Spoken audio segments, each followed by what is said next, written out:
Good evening, everybody, and welcome.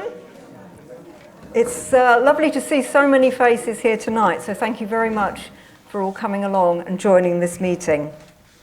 I'm going to start with just a few housekeeping points. It's a bit like being on a plane. The fire exits are here at the front, and also the main exit as you came in. And there are toilets at the back of the room on the left-hand side as you go towards the exit. If I can ask, please, if you've got a mobile phone, if you wouldn't mind either switching that off or turning it to silent, that would be wonderful. And the meeting is going to be recorded because there will be members who haven't made it and other residents who haven't made it tonight who might like to hear the meeting. So the new Edenbridge District Residents Association, NEDRA, has convened this public meeting to inform, engage and empower the local community in response to major changes affecting Edenbridge and surrounding districts. With the emerging 2040 local plan, proposed council mergers and ongoing concerns about potentially unsustainable development, this event aims to provide residents with direct access to key decision makers, campaigners and planning experts. The goal is to help residents understand the potential implication of these changes, ask informed questions and explore ways the community can influence outcomes. The meeting also provides a platform to strengthen collaboration between local authorities, community advocates and residents to ensure any future growth is sustainable, locally driven and aligned to Edenbridge's needs and values.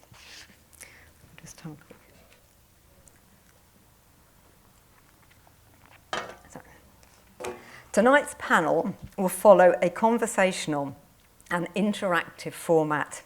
Our moderator will introduce each topic and pose the questions. But we've invited our panelists to speak freely and contribute throughout, not only when questions are directed at them. The goal is to create a real dialogue. So if a panelist has something to add or a different take, please jump in.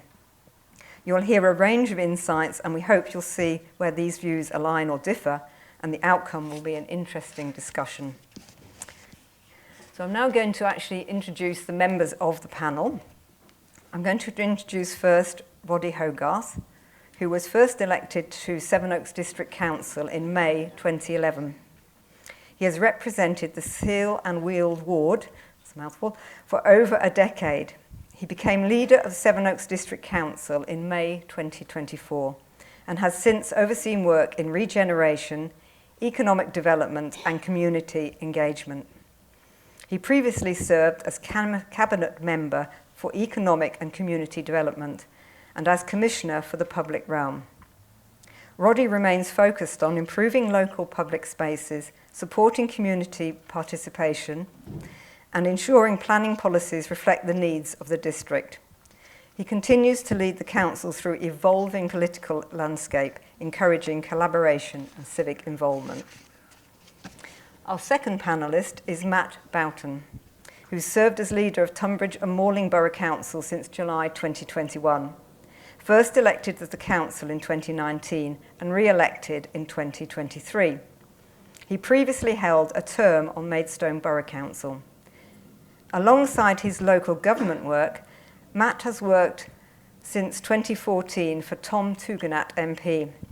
He was awarded Parliamentary Staffer of the Year in 2023 for his role in helping to secure passage of Tony's Law into the Police, Crime, Sentencing and Courts Act 2022.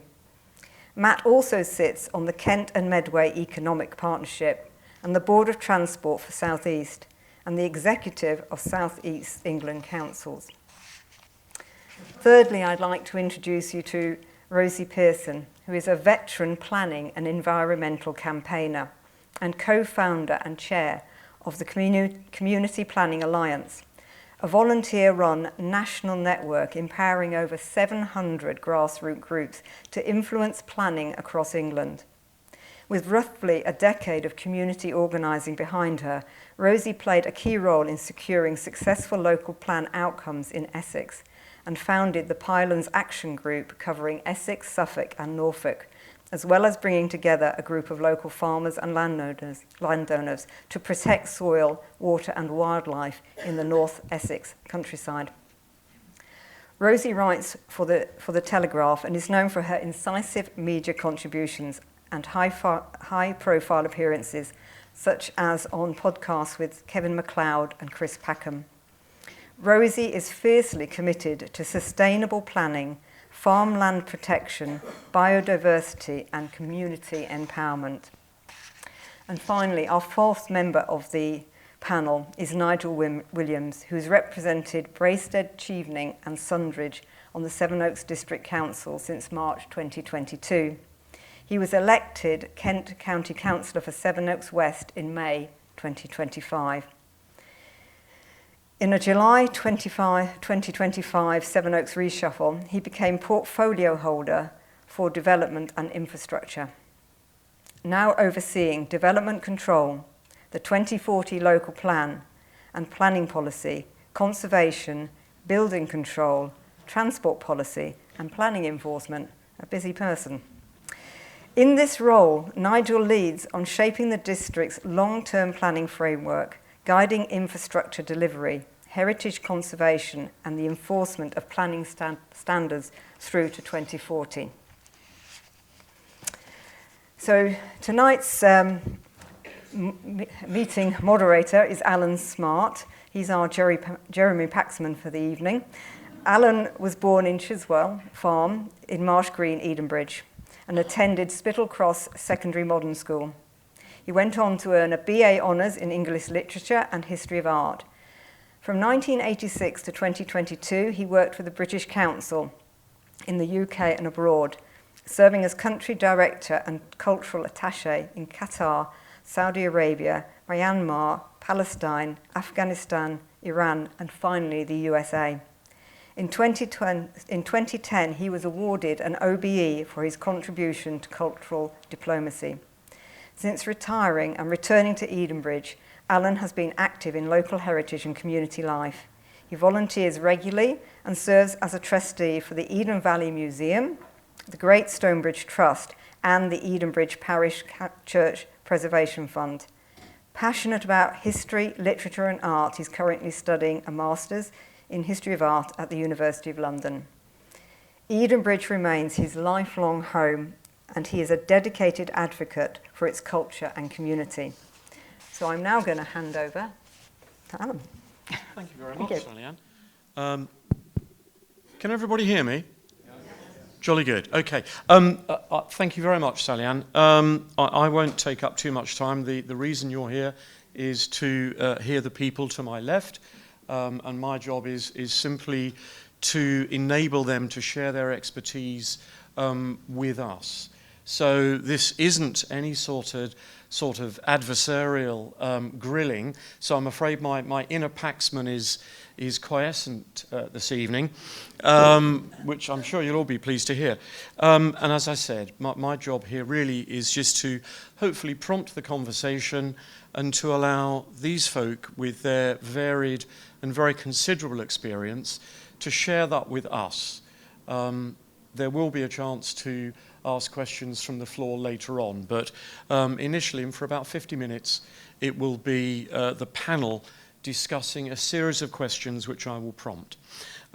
So without further ado, there are three themes that we want to concentrate on. That the first one is local government reorganisation, and to some extent this is a crucial factor because so many of the things that will affect our community will depend to a large degree on what happens in the forthcoming reorganisation of local councils. So I'll just read a few sentences about this theme and then get straight in to the questions. So, local government reorganisation.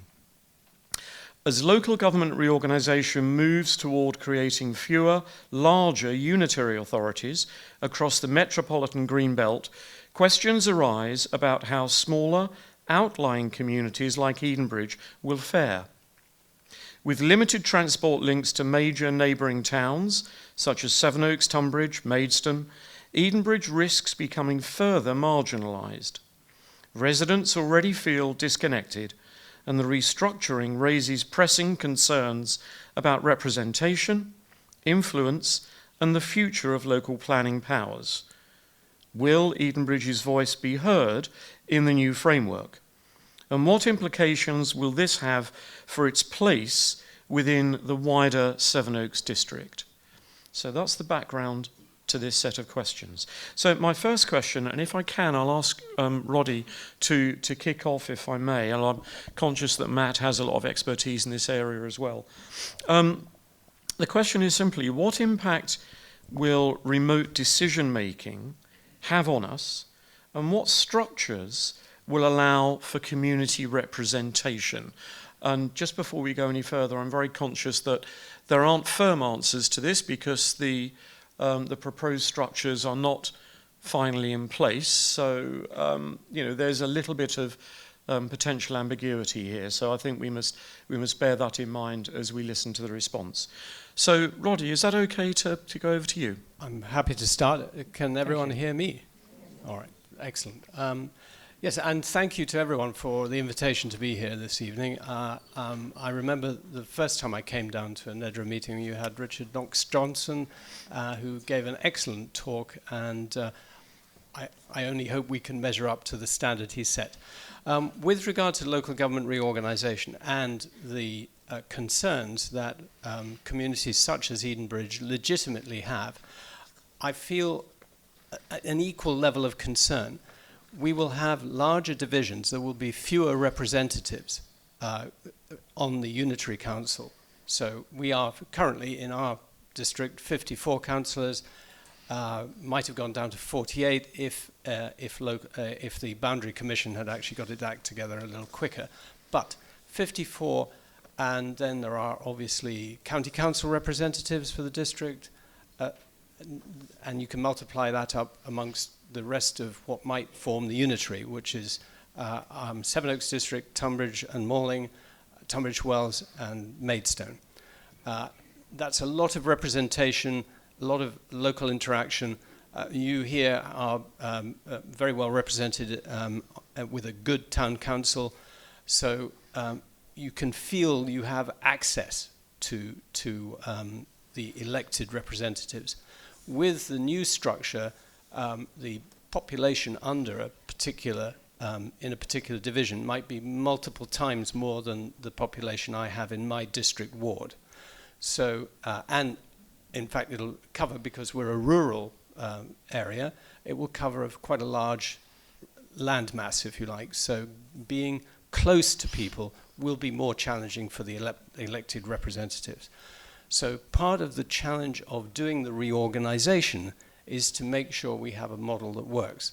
Now, fortunately, throughout the country, there are several unitaries up and running with better or worse performance rates, but we can learn lessons from them about how to make sure that the local concerns are addressed in a proper way. But I have to say, going in, we feel into the sort of structuring of this, which is starting and has to finish by late November, we go in very worried that a lot of the things that we feel as a district council have been and will be our priorities to deliver for our residents actually will become mere pimples in a unitary which is possibly from day one going to be fighting for financial survival. So I don't have an answer. I do know that with my background as a management systems consultant, I'm still working as one, I have insights into effectiveness that perhaps other people involved, perhaps people on Whitehall, have less experience with. And I hope that that influence shared with my excellent leaders in West Kent of differing political parties, and they all come with really interesting capabilities and qualities. I hope that we can help to structure something that is really now going to maintain the connections that you're looking for. And maybe we'll get into specific issues later on. But perhaps would you like to add a few words on that? Matt, would you like to pick up on that? I know you've been working on this portfolio. Yes, I have, and thank you very much, Alan. Hopefully you can all hear me, and thank you for having me along tonight. Yes, in my role as leader of Tunbridge and Moorland Borough Council, I've probably spent more time talking to Roddy about this than I have talking to my wife over the last few months, because it's been that all-encompassing and that time-consuming. But it's worth starting in December last year, because none of us saw this coming necessarily. The government, when it came in last year, had said we want to increase devolution, which effectively means passing power from central government down to local government. It didn't say it would like to reorganise the way local councils are done. We certainly didn't want to reorganise, and essentially they published a paper just before Christmas that said we have an ambition that by the end of the Parliament, so by 2029, you will be expected to reorganise yourself into areas where the minimum population size is 500,000. So just to give sort of a comparator at the moment, my borough in Tunbridge and Moorland has got a population of 135,000. I think Sevenoaks is about 125,000. So Tunbridge and Moorland plus the whole of Sevenoaks district, and that includes Sevenoaks Town, Swanley, Hartley, New Ash Green, all those areas, gets you just above halfway towards the minimum size. That's why we're looking at, and we have to work with Tunbridge Wells, and we'd have to include Maidstone in that too, just to meet the government's criteria. Personally, I have some very strong views about that being of incredibly large size in order to deliver the representation that Roddy spoke of and that Alan mentioned at the very start, because ultimately what councils should be there to do is to be big enough to matter, be big enough to deliver the services that you expect of the council, to fill in the potholes, to deal with social care, to make sure that all our schools are good, our kids can get to school, but also be small enough to care about each individual community, each individual place, each individual road, each individual household. And frankly, the bigger the authority, the harder it's going to be to prioritise all of the services that you want. So I'm very worried about the process, but the government have issued what's called a statutory invitation to all 14 councils across Kent, which effectively is saying you must comply with our order, otherwise the government are going to put through something called the English Devolution and Community Empowerment Bill, in which they will do it to us all. So we have to engage with the process whether we like it or not. Thanks, Matt. And so clearly there are challenges there, which I think you're openly conceding. Nigel, I know you wanted to say something here, but I also caught Rosie's eye, and I just wondered, Rosie, from your experience elsewhere outside of Kent, where this particular structure has become a reality, does what we're hearing accord with your experience? And do you share the same concerns? Hi, you I think can hear me. Thanks for having me. I'm from North Essex, very rural part of North Essex, and I haven't had direct experience of the unitaries, but what I was going to say is that the concerns I'm hearing as a community campaigner are really, really, they ring true with me as well, because what I value as a community campaigner is being able to talk to my local councillors who know their patch, they know the heritage, they know the traffic issues, they know the wildlife, they love it as much as we do, and they therefore have a vested interest in trying to, hopefully, not always, but aim for the best outcomes in a local plan. And I find it slightly ironic that we're being told it's sort of devolution and more powers downwards from government. We're actually going to end up, us lot at the bottom, with things being done more to us, because we're seeing strategic planning coming. There's nothing wrong with strategic planning. There might be some good things to do with that. It might mean better infrastructure delivery. It might mean more coordination of sort of the stuff you want with local plans and potentially funding, but it means the planning system will be very, very far removed from all of us who are seeing things imposed upon us from the top. So yeah, I share the concerns. Okay, thanks. So in a sense, that brings me on to another question I had here, which drilling down for a moment to the micro level. What effect do you think, and anybody on the panel that wants to pick this up, what effect do you think this proposed series of changes will have, for example, our own local town council here in Edenbridge? What power will they retain? What will their role be? And any advice frankly, for our councillors as to how they might want to handle this change. Yep, Matt, please. So the government didn't mention parish and town councils at all in the proposal that they put forward. And effectively what government are saying is that there is no change whatsoever for parish and town councils. Now, I think there's probably an opportunity and also a challenge for parish and town councils going forward, because my experience of Edenbridge Town Council is it's an incredibly well-run town council that does an awful lot in the town and is very well valued by residents. And that's a feedback that I know that sort of my part-time employer, Tom Tugendhat, certainly gives. The issue, though, is that isn't universal, and we don't actually have universal coverage of town and parish councils either. So some town and parish councils are probably looking at this as an opportunity to bring some services that are delivered by either Sevenoaks District or Kent County Council here back for the town council to deliver. Now, that isn't necessarily going to be every service, because some services are mandated to another council. For example, Sevenoaks District and Tunbridge and Malling Borough have to pick up the bins. Kent County Council is the local highway authority, so they're responsible for the roads. But some of what are called the discretionary services, there is an opportunity for well-run town and parish councils to take them on. The other challenge that we've got, though, is that there are some town and parish councils who frankly aren't big enough to deal with that. So I represent a little village called West Peckham, lovely village if you've ever been there, great pub that the community have just bought, but there are 279 registered electors there. So their town and parish their parish council, it's certainly not town, certainly isn't capable of picking up some of the services that, say, Edenbridge Town Council is. So you create this divide as you go through the process, and ultimately I think it's going to be really interesting as to how this develops over time, because there's areas where you don't have a town and parish council that probably, so places like Tunbridge Wells, Tunbridge, Maidstone Town, and we're talking about tens of thousands of people who live in these areas who will either need to form a town council or won't have that benefit of having some services delivered lower. So it will create a massive inequality in how services are delivered across the unitary authority. Okay, thanks, Matt. I'm conscious we've got quite a lot of questions to get through here, and we are on a schedule which I want to keep to. I had some questions in relation to this around social housing. However, I might leave that until we move to the next section, which is about increased housing targets, because it seems to be a relatively germane place to put it in. So thank you for that. I'm going to move us on. I've got one eye on the clock. Of the three themes that we're covering tonight, the second is increased housing targets and the 2040 local plan. So again, I'm just going to read a quick brief on that for you.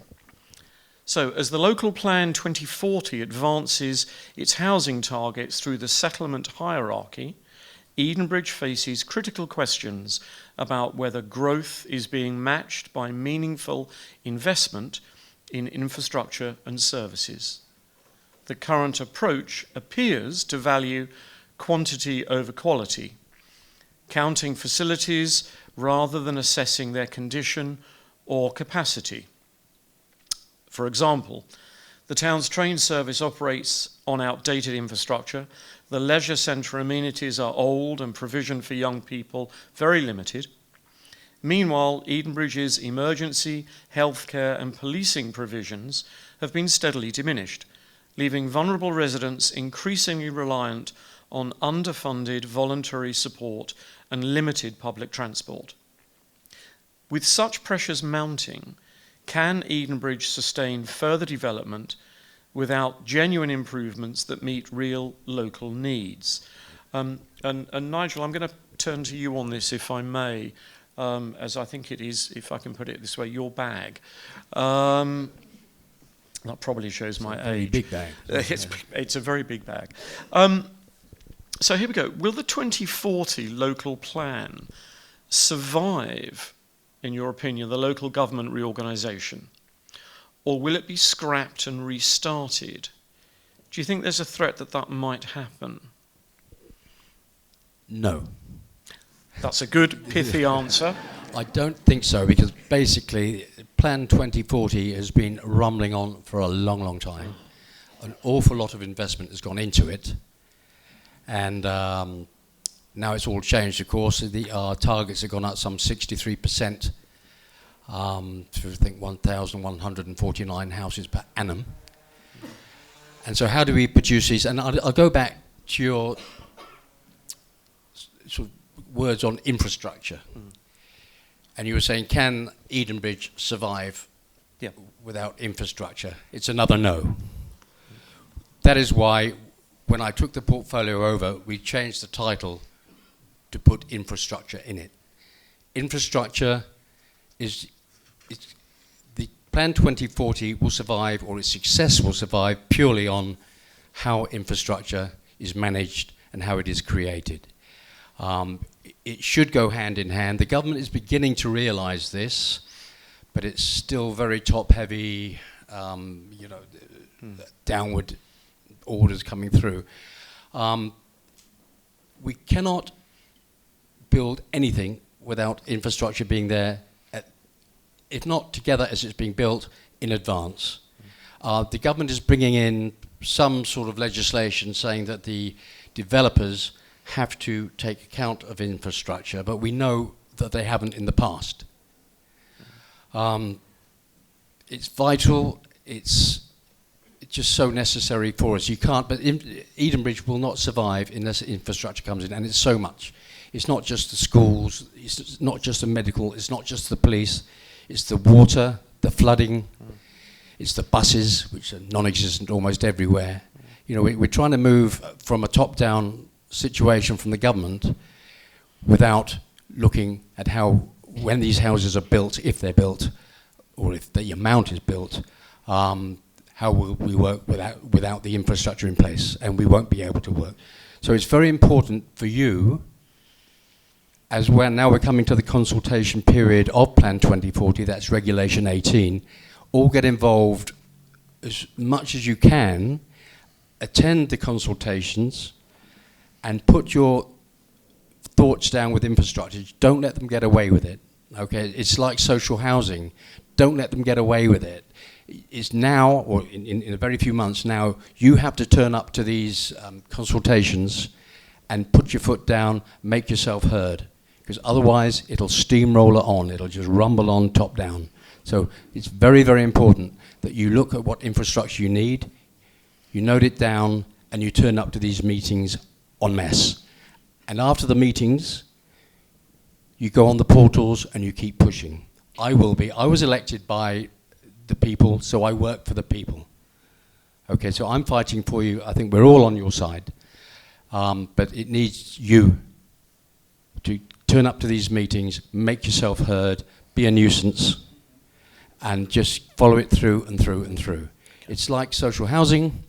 You know, we go to the DMC, we agree that a certain amount of social housing or affordable housing, and affordable housing is actually a red herring, are going to be made at the end in a construction. So you're building 100 units, okay, there's going to be 25 affordable houses.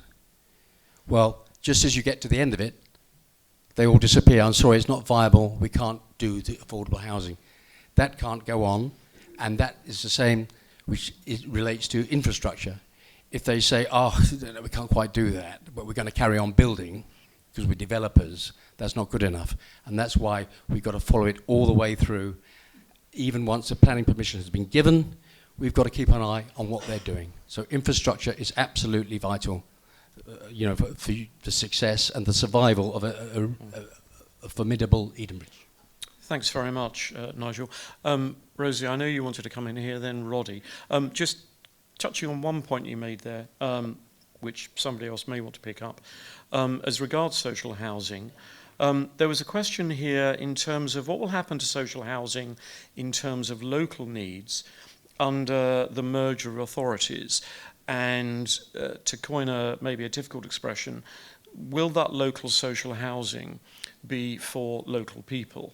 in a much larger catchment area. Now, Rosie, that might not be the question you were... so I'm not directing it at you, but please go ahead with what you were going to say, but maybe someone else can pick that up afterwards. Okay, I mean, this is an enormous topic. I could go on for hours, but I won't. Infrastructure lasts. We're seeing it all over the country, and actually, even this week in The Guardian, there was an article talking about infrastructure lasts, and a lot of our supporters were quoted in that. You're really lucky because your leaders are fighting for you, not against you, whereas my very first campaign, I had 4 councils against me, well, not me, but our campaign, and they didn't agree with us that infrastructure should come first with 3 enormous new towns. I'd echo that about being involved in the Regulation 18, which is the next stage of your local plan, and then the Reg 19. But if you want to look at our website, communityplanningalliance.org, it's got some webinars on how to prepare for the local plan examination, because the arguments you make get more and more technical as the local plan process goes through, and it's how you make those persuasive arguments to a planning inspector in due course. So it's all about learning the National Planning Policy Framework, read it, NPPF, and make those arguments. And the last thing I'll say is the targets you've got, I mean, they're ridiculous, but nationally the targets are mad. It's actually 380,000 homes a year comes out of the formula they use. It's new towns on top of that. We haven't had the announcement yet about where the proposed new towns will be, but there'll be extra. And actually, the most recent population statistics came out, and they show that we only need 120,000 homes a year going forward for the next 25 years or so, because that's what the evidence says. So the targets are based on thin air. There's no evidence to back them up whatsoever. So we're being asked to build these unachievable targets. House builders won't do it, and it puts all your greenbelt and countryside at risk. I'll stop. Thank you, Rosie. No, that's very, very useful. And I think if there's one message there, it's about the importance, if I just to paraphrase, the importance of meetings like this and the importance of organisations like NEDRA at a local level. So push. Nigel, I know you wanted to come in there. Was that on the social housing bit? Well, I could. That's very difficult. I got myself into trouble. Okay, well, I don't want to get you into trouble. No, it's fine. I said I was talking about Braceton actually. I was at a meeting, and they. I mentioned that housing people who lived in Braceton should have first crack at it, and I got a bit of a kicking from a father whose son wants to live in Braceton but lives in Lewisham. So it's very, very difficult, and it is a bit communist. I mean, you can't sort of move people around, but I fully support. And there should be some register that people, say in Edenbridge, should have first call on any new houses. I mean, I have a 30-year-old son living with me because he can't afford a house. So I don't know how we'd do it, frankly, but we've got to find a way. It should be Edenbridge people first for houses built on Edenbridge. Thank you. Thank you. Matt, and then Roddy. Sorry. So just on that point, there are a couple of things that could come forward as part of the local plan. I don't know whether Sevenoaks will, but you can do things like local lettings plans. These are things where effectively you require that the affordable housing, whether that's shared ownership, social rent, or another type of housing, is earmarked for people who live within the particular parish or the particular town.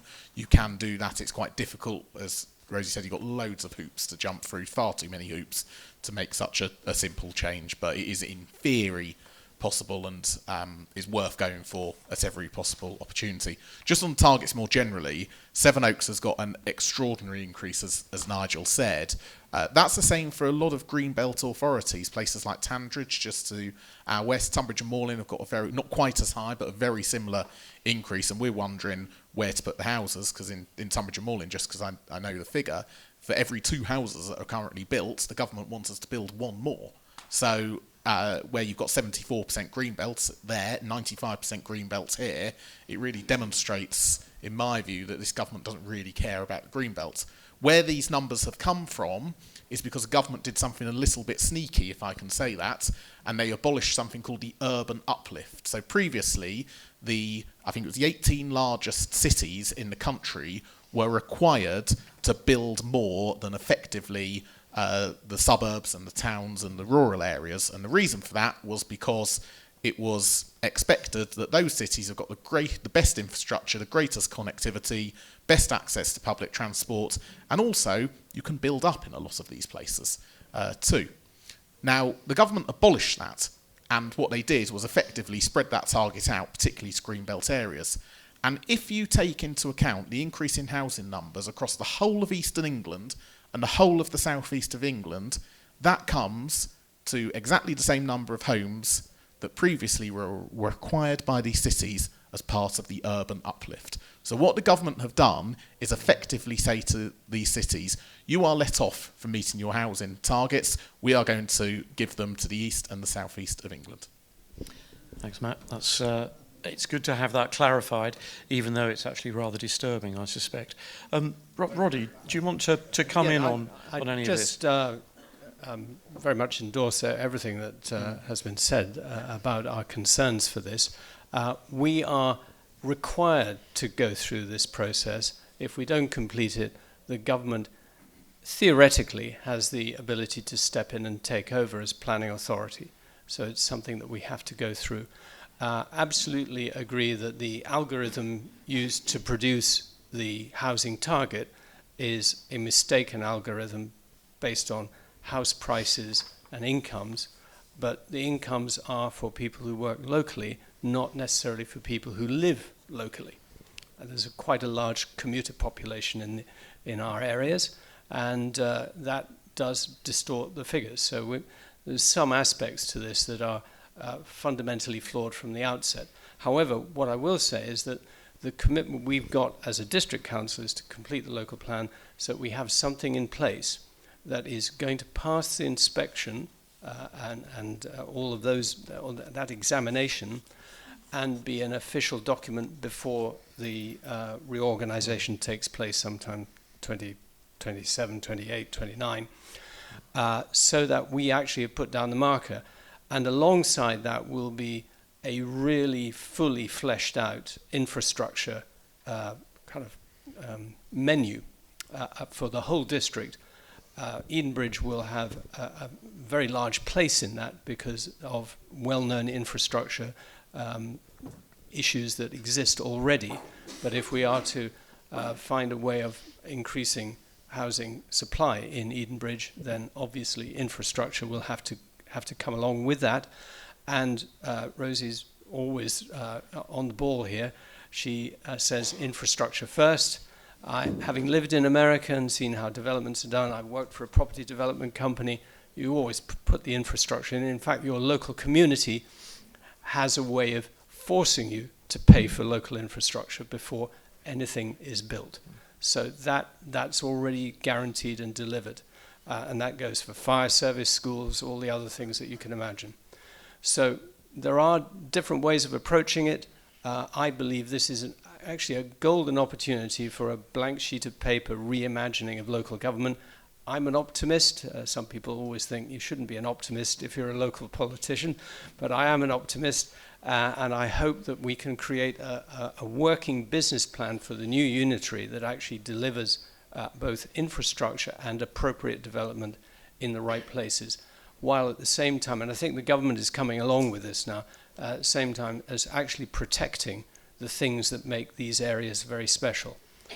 There's an increasing acknowledgement that is part of it as well. So we can balance the two, and hopefully we will be able to pass an inspection, examination, and deliver a realistic housing target based on evidence and input from knowledgeable local communities. And I look forward to seeing all of your input. Thank you very much, Roddy. Nigel, I've got a couple of minutes left on this one. Did you want to come in there? A couple of seconds, no problem. Yeah. What Roddy alluded to, you can move that further. And I think a lot of you are getting it now, that if we don't get 2040 through, then that leaves sort of unrestricted planning applications, unscrupulous developers. They can build, where they like. We have no control on them.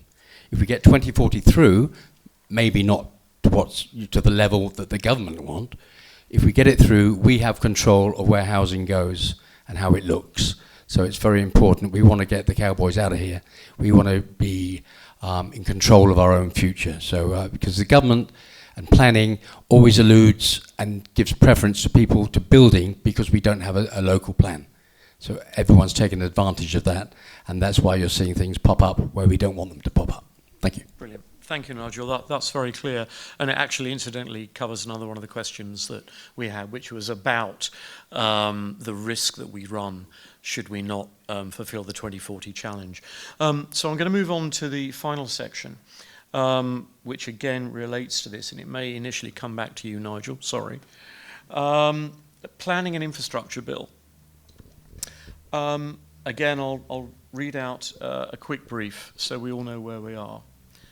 The proposed Infrastructure and Planning Bill could bring significant changes to how development is approved and delivered, raising urgent questions for Edenbridge residents. With concerns that key planning decisions may bypass local communities, there is growing unease about reduced transparency and accountability.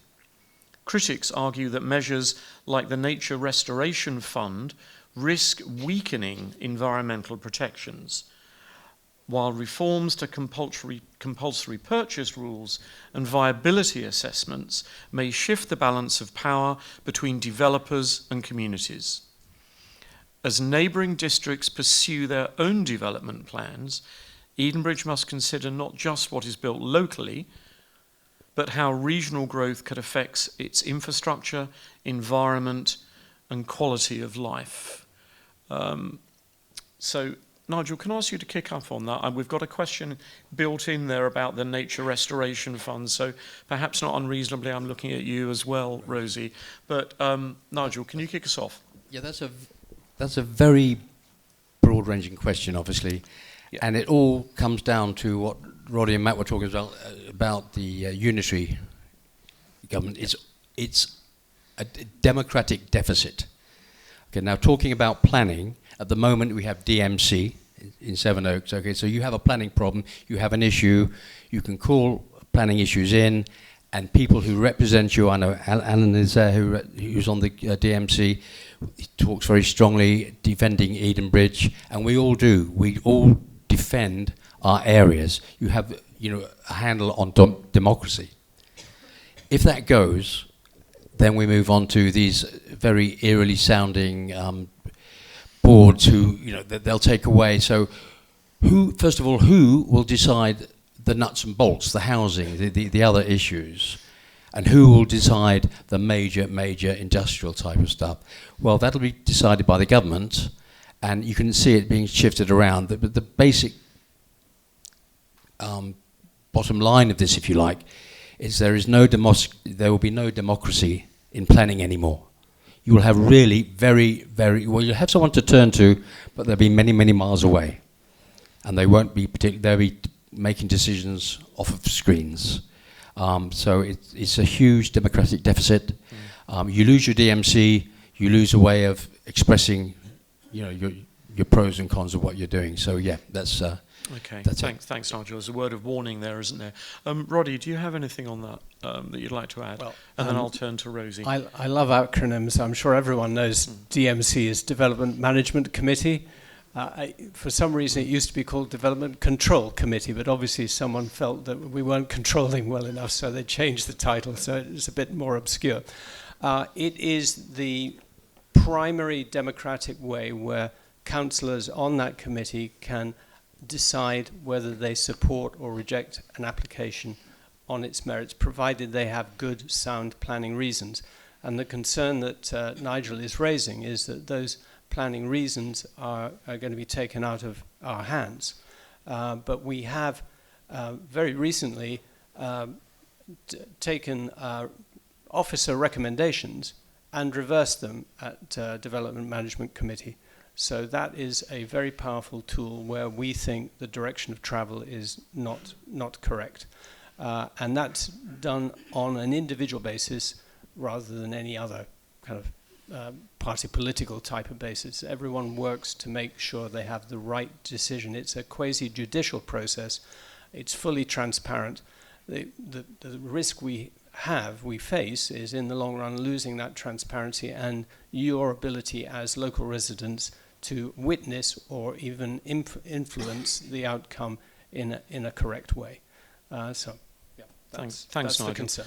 I'm going to pass to Rosie here with just quickly going back to the the Nature Restoration Fund. And there's a question here. Critics have said the Nature Restoration Fund, where developers pay into a central pot, is a license to trash nature and will undermine essential environmental protections. What are your thoughts on this? Is this greenwashing, basically? Is it a facade? Yeah, I mean, it's worse than greenwashing. To call it nature restoration is shocking, actually. I mean, you've probably heard the way that our Prime Minister and the Chancellor talk about bats and snails and newts and spiders, anything that gets in the way of development. It's almost like they hate nature. The Nature Restoration Fund, it's awful. Basically, it's normally going to be for bigger projects. So let's use the pylons as an example. The developer will say, this is what environment we're going to trash. And then they'll work with Natural England. Natural England will set up a plan for how they can restore nature elsewhere. It might be nowhere near the project, so it might be in a different county from the pylons. There'll be a cost to restoring that nature elsewhere. But of course, all the nature that's being trashed in the certain countryside doesn't get a say in that and just gets annihilated. But let's say, for argument's sake, it costs $1 million to do the new nature restoration elsewhere.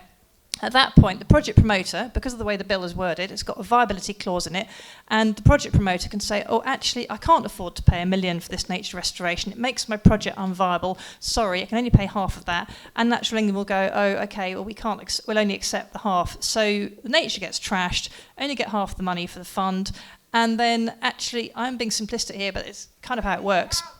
Well, there you are. There we go. And I've completely lost where I was now.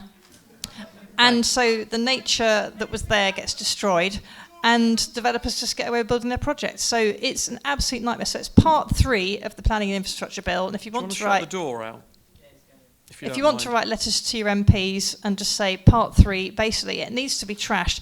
When government published a working paper, it wasn't a consultation, it was a working paper that people could respond to about these changes.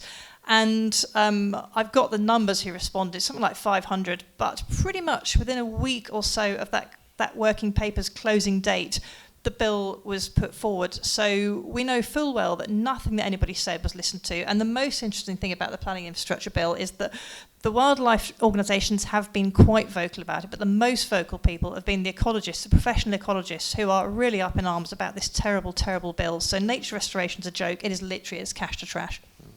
Thanks. That's pretty disturbing, isn't it? We didn't arrange that, by the way. I thought, Alan, you were going to go out and sort him out. Well, he did look a bit threatening. He did. He worried me. He worried me there. No, it is an evidence of how strongly people feel about things. I don't think they realise that we're trying to avoid what they were complaining about. I'm going to come back. We've got a little bit of time left. I'm going to come back to consultations because we touched on them earlier. There's a feeling, whether it be fair or unfair is another matter, but I think there's a feeling that consultations come along too late in the process and are to some extent possibly a tick box exercise. Now, I don't expect you to agree with that. Do you think there is any reasonableness to that argument, though? No. Fair enough. I speak regularly to our officers, and they're great. I saw that in my briefing. I read... I said no surprises. So it's not a surprise. And I rang them up and said, hand on heart, what the public say, what the people elected say, does that go? Or is it considered? And it's absolutely, unequivocally, yes. Okay. But that's why I'm saying you've got to get together now and get together through the process. Okay, you've got to follow it through. So you have an objection, you have a question. If it's not answered properly, you go back and get it answered. You go back and back, or you come through me, or you come through the people who represent you, and we'll get it answered. Okay, so I'm absolutely certain that it's not the case. But sure. Okay. No, thank you. That's a useful commitment, Nigel. Matt, I know you were signalling you had something to say. Yeah, I just want to give you an example, not in Edenbridge, but this could happen anywhere really, about where this goes wrong. And essentially, part of the problem is that planning isn't entirely democratic. Even at the Development Management Committee, the councillors there have to use planning reasons. They can't just turn stuff down because we don't like it, or Mrs. Jones next door sort of doesn't like the fact that it's something different. You have to use planning reasons. And as part of a planning application process, obviously there's a consultation period, but only addressing the planning matters. So what a lot of developers do beforehand is they do consultations that they run themselves. And this particular example that happened back in the winter, not in Edenbridge, the developer ran a consultation and then they had a follow-up meeting, and I was there. And we asked sort of how many responses they'd had, and they said, we had 120 responses. And then said, okay, what did they say? And they said they all hated it. So first question was, well, why are you proceeding with it then? And of course they quoted lots of planning law and some of the issues that we touched on that basically allowed them to do it. And then the next question was, okay, if you're going to proceed with this anyway, what evidence is there that you've actually changed your plans as a result of what the community said? And they said, aha, we're going to do a transport assessment. Well, a transport assessment is required as part of the planning application. So they could have done their consultation, they still have to do a transport assessment as part of the application. And they were making this out like it's the best thing since sliced bread. And they go to the particular village and say, well, actually, we're going to do a transport assessment, so we've listened to you, just to double check our figures that say that the road network will be able to cope with this development of 60 houses. And the point that we made to them was actually you're doing the development industry no favours at all. There are actually some developers out there who are quite good, who actually build some quality stuff. I think the issue that they've got is they're let down, particularly by some of the larger organisations who don't build quality stuff, where people move in and they end up with a huge array of problems in terms of the actual construction of the building. And they're let down by, in the planning process, some of the developers being a little bit disingenuous about the fact that they are listening to the community. They are simply doing these consultations sometimes just so they can say on a statement of community involvement that they have done a consultation. And it's worth calling that out where we possibly can. The other thing I would say, and this sort of links back to the unitary question, is that I'm sure that Roddy and Nigel, and in fact I know Roddy and Nigel and all the councillors at Sevenoaks can see through that.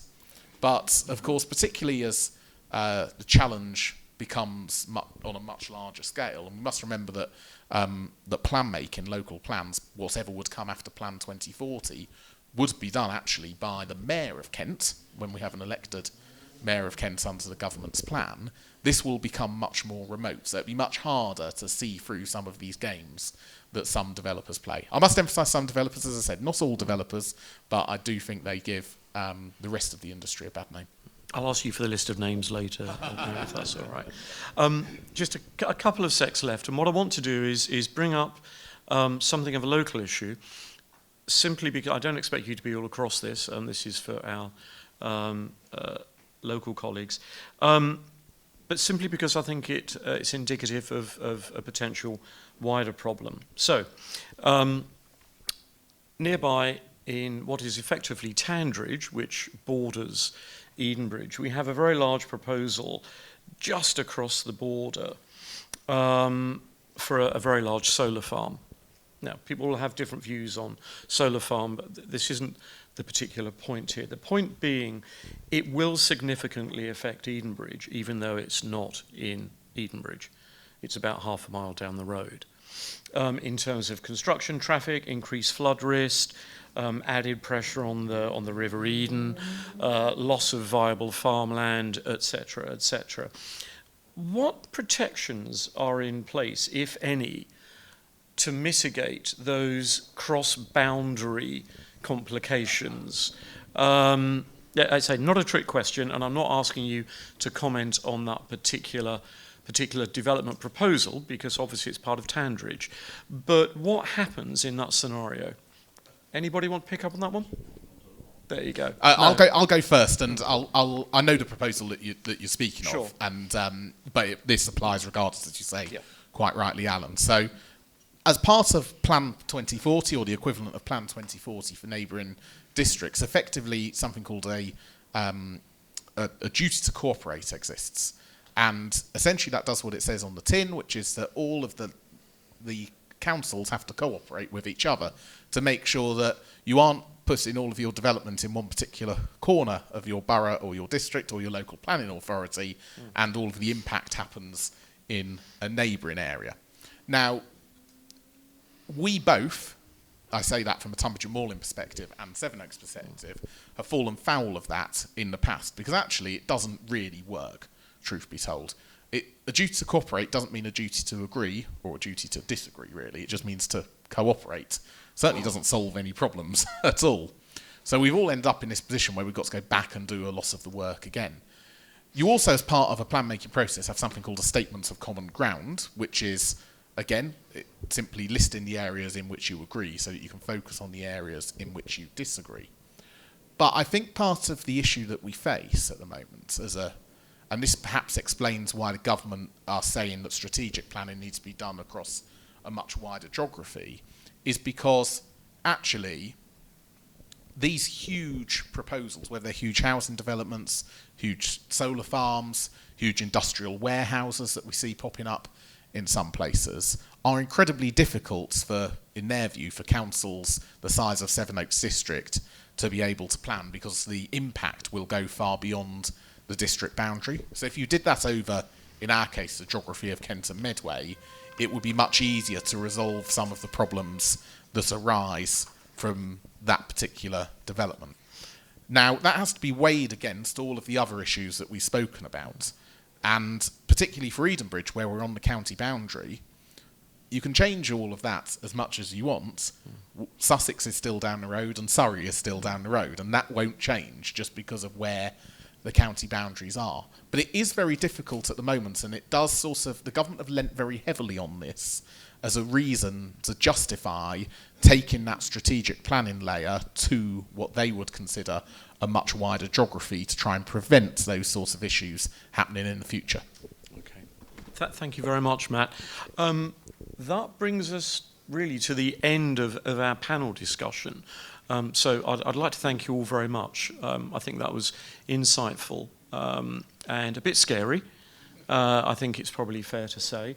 I'm not going to attempt to summarise all the different things that you've said, except for one thing which I think everybody on the panel made very, very clear, which is that as communities, as town councils, we need to be as organised and as vocal and as much of a nuisance from time to time in the nicest possible way as we can be. So in which case I would commend to everybody here, and I would say this, I would commend joining NEDRA, making your voice heard. It's an excellent forum. We're able to bring together a panel of experts like this, for which we are very, very grateful. I hope that's a reasonable ending point. If anybody would like to make a sudden quick dash for a point that you think's been neglected, please do. Roddy. Just to say one word, actually this is a collaborative effort. We hope to collaborate with everyone in this room, but across the entire district, in the creation of a workable, successful local plan. And that's the evidence that supports whatever housing target we are able to meet will come from the interaction on a collaborative basis. The process we're in is imposed, not by us, but from above, as it were. But actually we can work within that process on a collaborative basis to achieve a good result. Thanks very much, Ron. Appreciate it. So, as I said, that brings us to the end of our panel discussion. And again, a very big thank you for coming this evening, for your time and expertise. I'm going to hand over to Sally Ann, who is going to handle the open mic session, so to speak, for questions from the audience. So I will step down from here. Thanks very much. Okay, so who's got the roving mics? She says. Oh, we might have to pinch one of these back. Sorry, have we got two to the mic? Oh, right, okay, we've already got somebody standing there for a question. Right, okay. If you would like to fire away. My question is, Edenbridge is served. Right, up to the mic. Yep. Edenbridge is served by narrow winding B roads, whilst Sevenoaks and Swanley are served by motorways and A roads. So this hinders Edenbridge's economic development. Why are roads not considered in the settlement hierarchy? I couldn't agree with you more. This is the whole reason we're putting the emphasis for the coming period, the next 2 years, on getting the infrastructure definition correct, making that point very strongly with government. I want to recognize that actually many of the roads here and in the little village I live in Seal, and the other village in my ward, Weald, are created originally as farm tracks.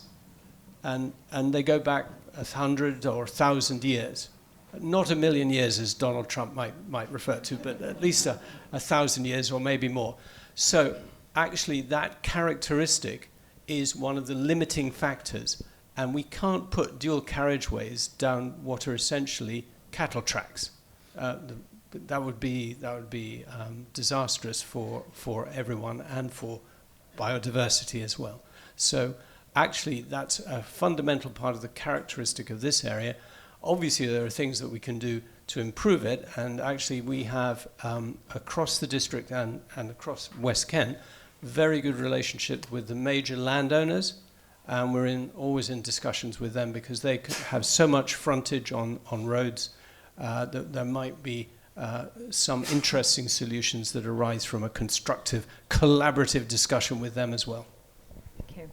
Yeah, I would say the word is infrastructure, but infrastructure can actually defend you from overbuilding and overdevelopment. You know, they can't get the infrastructure according to the infrastructure laws coming in. If they can't get the roadworks and general infrastructure in, you could be well defended against overbuilding. Thank you. Thank you for that question.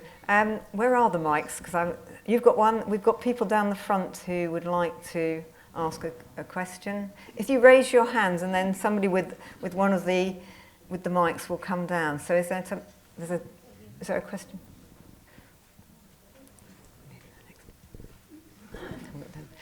Okay. Thank you. Could I ask? No one's explained what the supposed benefits of all these changes are. There must be some supposed benefits, or is it just really a political way of thinking? I mean, I understand Kent County Council will be abolished, and I imagine there's supposed to be savings from that. But are these new councils going to work in more efficient ways than the old councils? It's as if this is all happening for no particular reason other than, political reasons? Okay, this is very frightening if it is. We're in 1984 land. Okay. Right, I don't agree with what I'm about to say, but I'll try and answer the question. The local government has a massive financial problem at the moment because of 4 things. Adult social care costs, the cost of providing children's services, including unaccompanied asylum-seeking children, particularly in Kent, the cost of temporary accommodation, and special educational needs transport. The last one and the first 2 are run by Kent County Council. The third one, temporary accommodation, is a service of Sevenoaks District Council at the moment. Over the last 20 years, effectively all councils have been going into their reserves and or borrowing more money in order to deliver those services which they have to provide by law. So for example, the Homelessness Act of a few years ago made it a legal requirement for all district councils to ensure that everyone has a roof over their head, full stop, really. So if you appear at the Sevenoaks Council offices in Sevenoaks at 4:59 in the afternoon, Sevenoaks Council has to find you somewhere to stay that night, and the taxpayers of Sevenoaks District have to pay for it. So the system is completely unsustainable, and this is what the government see as their solution towards making that more sustainable. The government have decided that the way to do that is to get more growth into the local economy, so there are greater opportunities on a more strategic level to get more money into the local government system. That's why they're going to create strategic authorities, and what they want to do is they want to have one focal point person with a mandate in order to speak to. That would be their mayor, and in our case it would be a mayor of Kent and Medway. They also don't really want to deal with the issues of having the county council does some things, the district council does another, and obviously you have a strategic authority on top of that, so effectively they have to merge. I don't agree with what I've just said, but that's the rationale from, or certainly the government's rationale. I'll go into my opinion after that, so I'll leave it there. Okay, thank you. Right. Actually, I've got two questions. I'll start with the first one. My experience down in West Sussex, where I've been in an industry where we couldn't just go and build things wherever we wanted to. There was designated areas where we had to go and build, and that was quite restrictive because it was with private landowners who could basically just dictate the price of the land. But in terms of the 2040 plan, my take on it isn't just about housing, is it? It's also about industrial areas, solar panel areas, and everything.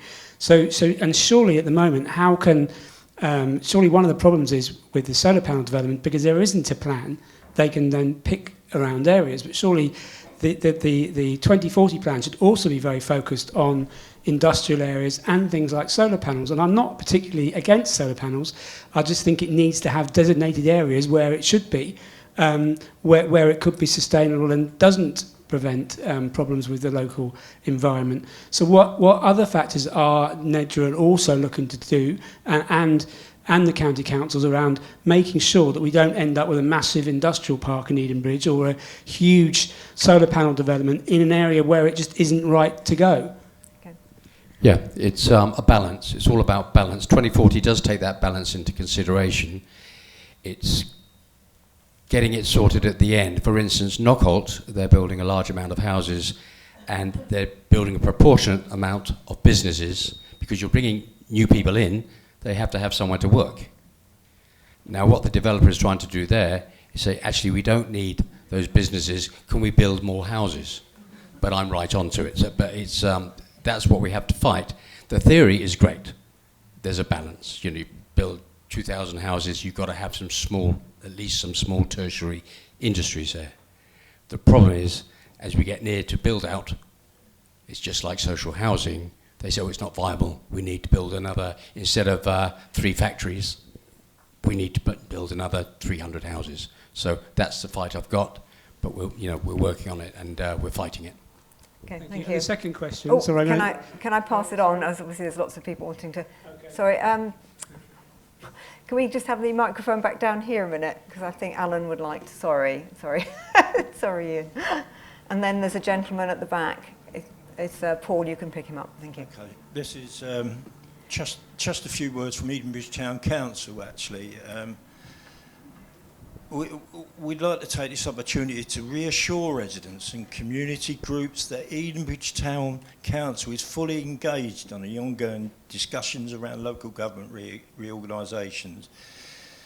Since the first government announcement in December 2024, we've ensured this issue remains firmly on our agenda at every full council meeting.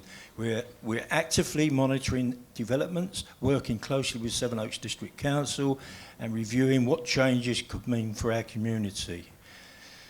We're proud that Edenbridge already manages many of our local assets and open spaces, which there's quite a lot of things to be worried about in that area. And we're looking carefully on how we can best protect, support the non-statutory services that matter to our residents, like the leisure and the leisure centre, youth support and community well-being. Right now, nothing is decided, as you probably would have gathered by now. There's no decisions have been made how this is going to work out or pan out. So that's why we created a dedicated section on our website to keep everyone informed.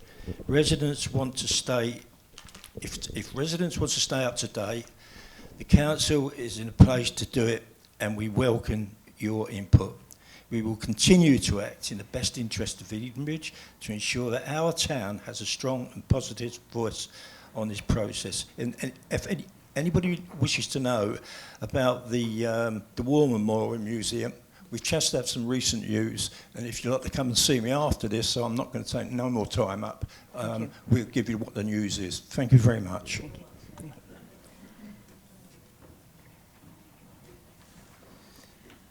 You put emphasis on putting pressure on developers to deliver enhanced infrastructure, but aren't they already mandated to do this via the infrastructure levy seal payments? Where does this money go, and how can we have oversight of how this money is spent? And aren't we more reliant on these payments more than ever with the new proposed council structure? Yes, there are two forms of revenue that are supposed to support infrastructure with a new development. One is a Section 106 agreement, which is a negotiated agreement with the developer, between the developer and the planning authority on behalf of the community. And the CIL levy, CIL is Community Infrastructure Levy, which is calculated on a formulaic basis. It was originally intended to replace the need for Section 106, but in fact the amount of money that is raised through CIL is abysmally low for infrastructure projects. Community infrastructure, okay, for instance in Edenbridge town, there was a very successful and welcome application to build a new bandstand near the leisure centre, which got passed through, and so the funding from the CIL board was made available to support that. But that's not a bridge or a widened railway bridge or a better fibre optic digital access or a new school. We're nowhere near that sort of level. So actually the infrastructure models that have been used in the past, as prescribed by previous governments through the National Planning Policy Framework, have been wholly inadequate and also led to, as Nigel has said, led to things actually not being delivered or being delivered at the end or grudgingly after a certain amount of discussion. So there is a lot of work. That's why I took the decision to make infrastructure a major component of Nigel's portfolio, poor chap. And it's so important that we actually send that message and we get that discussion going with the government to get it right. Okay. Anybody else like to ask a question? Oh, there's a hand up over there near the window.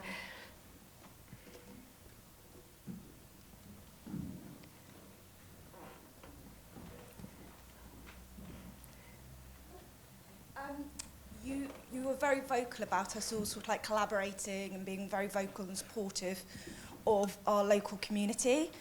I'm here with my neighbours. We are from the Haxted Mead group, and we've actually come together to fight against the solar farm, which is going to be on Haxted Road. I think, you know, we have actually set up a group. It's called the Haxted Mead Group. Please do visit it.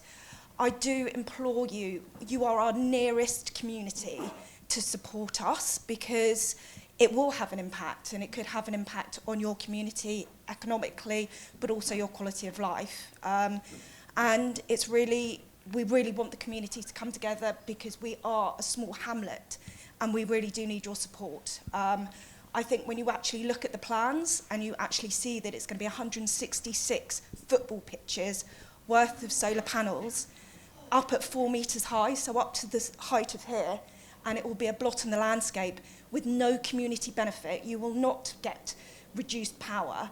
I really do ask you if you could actually support us. I know we sit in Tandridge, but we are your neighbours, and actually my address is Edenbridge. So if you do want further information, myself, Janie and Denise are here, but we can actually also circulate the website. Okay, can I just ask maybe somebody from the panel, is there anything that Edenbridge community can do from our perspective, because it's not, we're not in Tandridge? If we just look at it through the prism of National Planning Policy Framework, there is actually very little. They are the planning authority, so they have the right. And I don't believe we're regularly asked to give our opinion on it as an official consultee.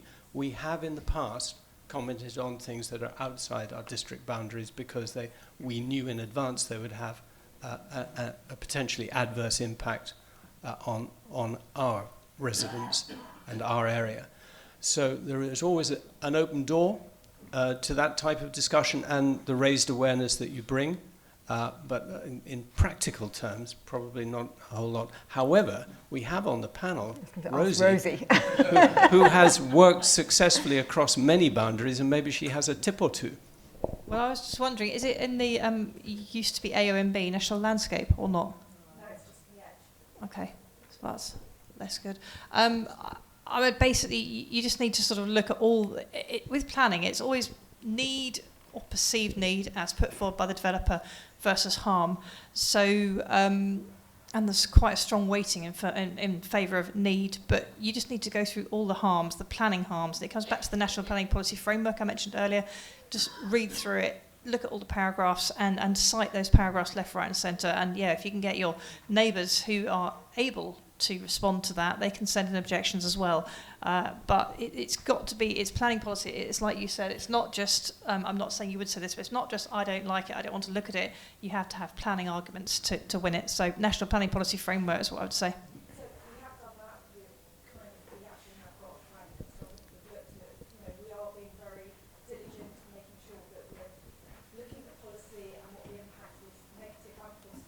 But, I think at the end of the day, we do sit on a floodplain, and there is going to be hydrologist reports actually are showing that there are going to be an impact. And if the Haxted Road is closed more, this impacts Edenbridge itself. So I'm just wanting to get everybody to have a look. You might not agree or disagree, but at least have a look and have a say. Okay, Can I Matt, just did you say- want to? Yeah, it's worth speaking to No New Ash Green Solar, which is in Sevenoaks district. There's a very similar proposal that's happening on the outskirts of New Ash Green, and as far as I'm aware, at least, the issues are quite similar. So it's worth talking, and Rosie can explain more detail. It's kind of like how you do it, but to other groups who are going through something similar. Yeah, and if you have got other groups in the area, you could ask your planning consultant to look at cumulative impact and whether that actually is a factor. Well, I think I'm going with mine as well. I know that it's a split decision, but Crowhurst, there's been another one which is 500 acres, so that's double 166 football pitches. What we don't want to do is become a solar panel corridor for everybody, because what they'll have to do is they're saying they're going to put underground power lines, which actually they could potentially use up to 50% of the power. So what's the next thing they're going to be doing? They're going to be putting pylons across the countryside, and that does impact you. Okay, well, that's Rosie's specialist subject.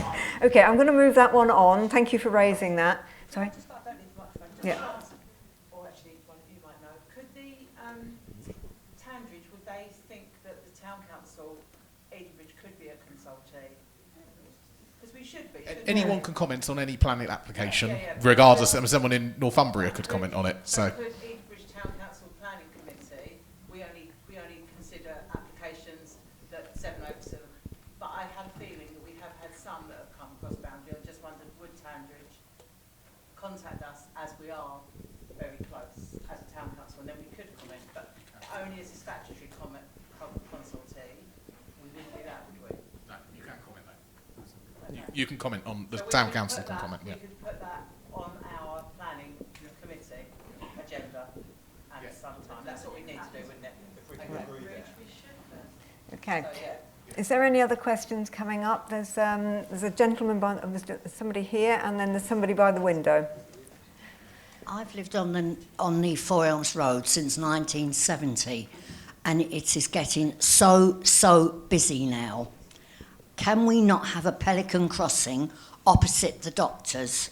Because it's hard work trying to get across that road to go to the library or the doctors. Okay. I have brought this up before, and I was told by Edenbridge Council that you can't have a crossing there because it's too near Fircroft Way. Now, you've got the drop curbs in there already. You've got two lots of drop curbs opposite. And I was told that is for the blind. But the blind have still got to get across the road, haven't they? Yeah, we have a similar one just outside Edenbridge Manor residential home, where we've got drop curbs onto almost a dual carriageway, where the elderly are expected to walk across with no pelican crossing. So is there access to SIL funding to get that sort of thing changed? Do you want to? We've done it. Yeah. Can we have the mic, please?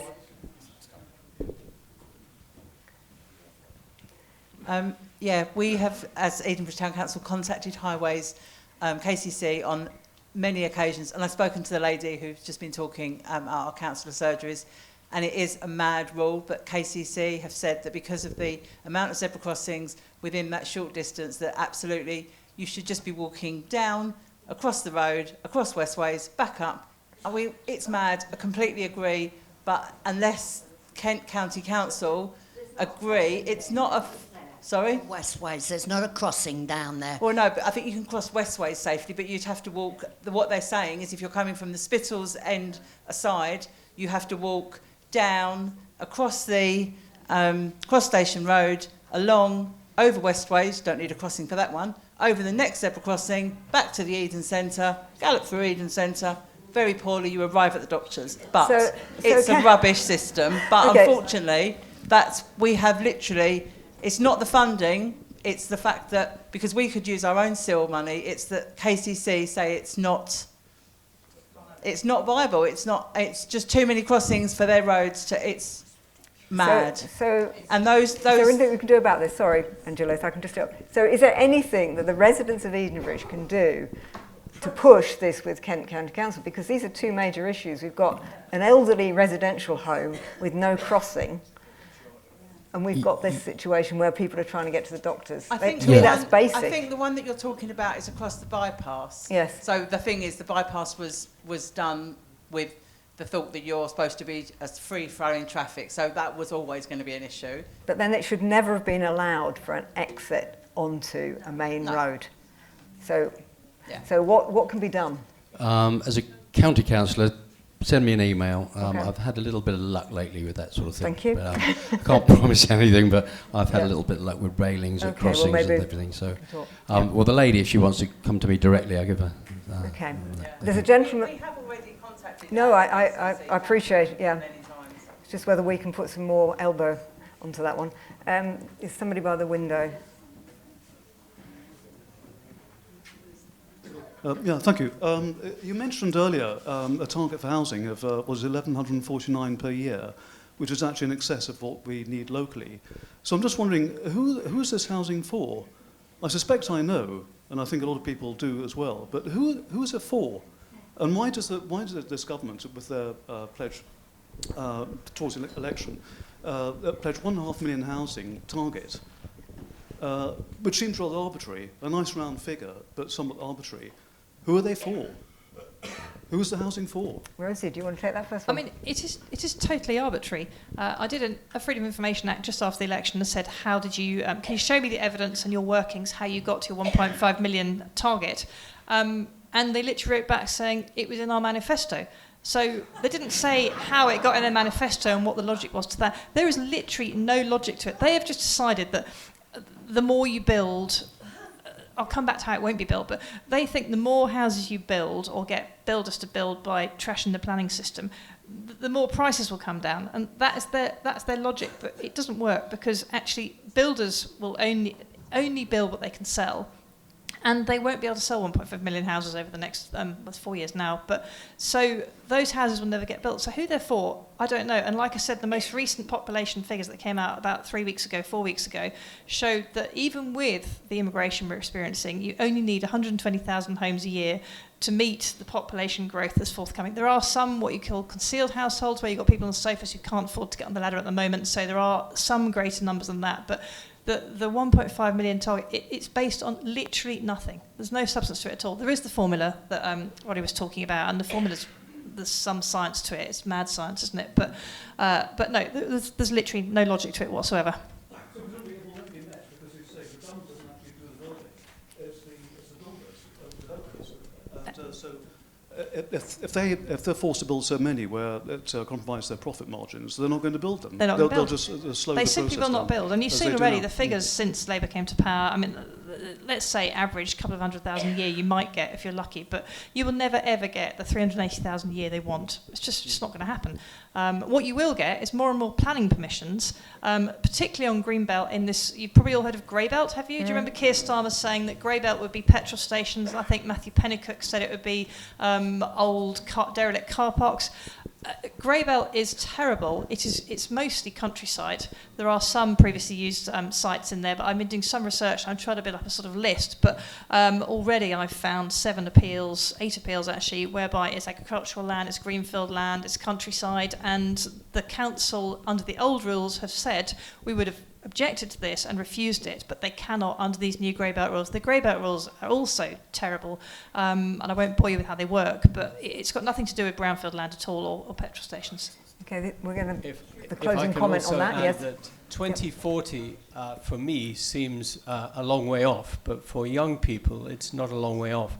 The plan for 2055 or whatever it is will take what has been given up in the forced development that we might have to undertake, and it's going to further damage and erode the countryside irreversibly. It just sets a whole lot in motion, where it's actually been held relatively static during the period where the metropolitan green belt was so prominent. And if I can just add something to how barking mad this all is. Sevenoaks' target is just under 1,200. Its build-out rate's about 250 homes a year. So it's not building anywhere near what the government target is. And you're right, councils don't build homes, effectively. The developers are the house builders in this situation. And the developers are only going to build what they can sell. Now, we know at the moment, and anyone who's tried to have work done to their house or is in the construction industry can probably explain better than I can, but the cost of materials is very expensive, the cost of labour is very expensive, because obviously things like national insurance increases, and the development industry isn't immune from that, and obviously the economy hasn't exactly been roaring in the last few years. So there isn't that much incentive for developers to invest. The government thought that by essentially getting rid of what they would call blockages in the planning process, they could do that. But even the grey belt policy, which is an appalling policy in my own personal view, causes developers a problem, because land can be grey belt if it's in the green belt, and, well, basically that's this, isn't it? If you have 50% affordable housing. But no registered provider, or very few registered providers, are actually interested in that at the moment, because the registered providers, housing associations, are having to spend an awful lot of money on two types of property. They're having to retrofit existing properties because of changes to the Building Safety Act, and also because of, in the same act, because of the Grenfell Tower fire, a lot of properties, flats, are having to have further retrofitting done to deal with fire safety issues.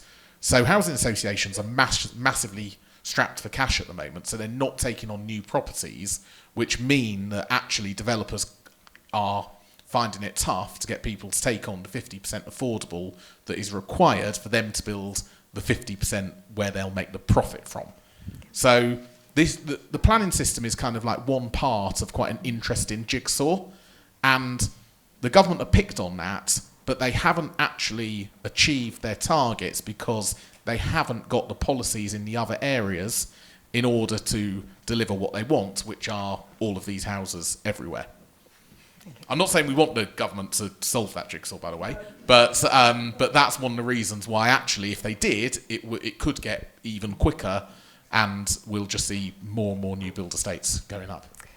Okay, thank you. I'm going to close the section now for questions. I'd like to a big thank you to our panel, Roddy Hogarth and Nigel Williams, Matt Boughton and Rosie Pearson, for giving up their time and sharing their insights with us. I'd also like to thank Alan, our moderator. Before we do close the section, I would like to just ask you to give one message that you would leave with the residents of Edenbridge, please, if you could take one in turn. Yes, stay on it, work together, and just pursue everything, absolutely everything. Don't let go. It's going to be a very, very tough 5-10 years ahead of us. Thank you. Yes, become influencers. Thank you. And work with everyone. Even sometimes developers, you've got to work with them, because ultimately you want to influence the best for the town. That's quite understandable. But you've got to have that rapport, whether that's with the council, councillors, or anyone involved in the process. I was obviously going to say collaborate, but what I will say is if you've got any Labour contacts of any form, whatever, just nag them. Might be MP, might be councillor, might be anyone, and just speak to government and tell them how stupid this whole thing is. Thank you. Thank you.